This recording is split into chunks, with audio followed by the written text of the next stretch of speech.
We always try to choose a city where we feel we can have a philanthropic impact and really help a community. In London, it was right after COVID. Sorry, in New York, it was right after COVID. In London, again after COVID, but really recognizing the fact that the government had made so many cuts to the performing arts, and the theater communities, film communities were really struggling. So we were able to sell our tickets to support many regional organizations, as well as those that are based in London. And then moving on to Paris, we really wanted to help young athletes, as we were right before the Olympics, and we were recognizing the relationship between sport and fashion. But we had already decided to support Hollywood with Vogue World Hollywood before the fires. So obviously when that happened, that tragedy happened, it made it feel even more urgent and important. And all the ticket sales, which I believe is over 4.5 million, will be donated to Annette Bening's Entertainment Community Fund, which will benefit Hollywood professionals that lost their homes in the fire. So, of course, we hope it will be a fun night, but behind it we always try to come in to a city with the spirit of recognizing how we can be helpful. Tomorrow night, we hope it will be celebratory and joyful. And I always believe when things are very challenged, that's the time that you can do the most.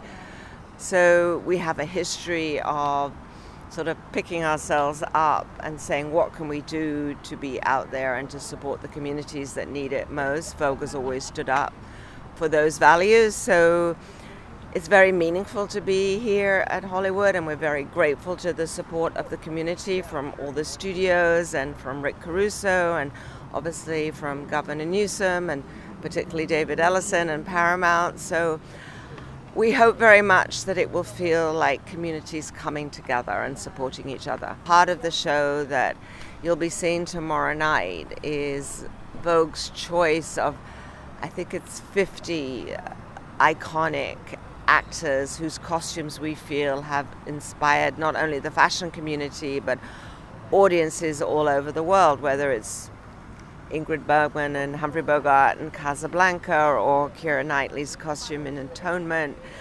So I think it's a whole world of costumes and creativity and imagination that inspires us, and the sort of respect and honor between fashion and film costume designers and fashion designers is so deep that this is really what we're trying to recognize tomorrow.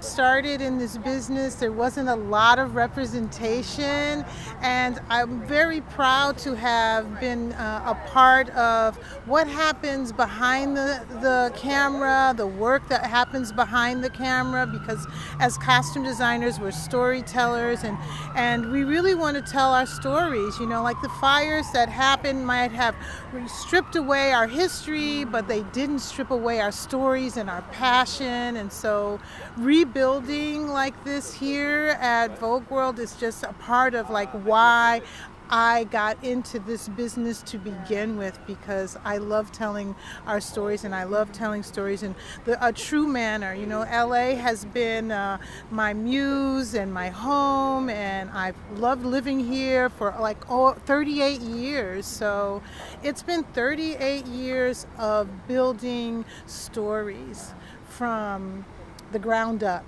from realigning and training the eye to see beauty from other lenses and other standards, and I'm just super proud of that.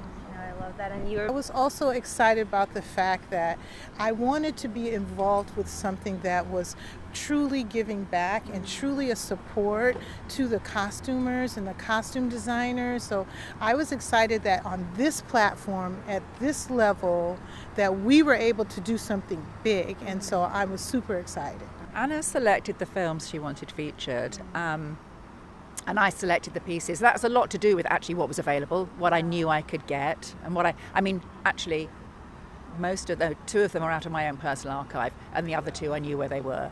So it was sort of practicality, really, what was available and what would work. Hollywood, both as a place, as a creative industry, provides more inspiration to fashion than any other. When you go backstage at a designer show, there's always film stills and characters and costumes on the mood board. And in this process, we learned it goes the other way too, that the costume designers are always pulling from fashion. And so it seems like there was no other choice except Hollywood. There's 480 seats, and a significant portion of them are for costume designers, costume design students, and we all, I think they tend to be the most fun people in the audience anyway.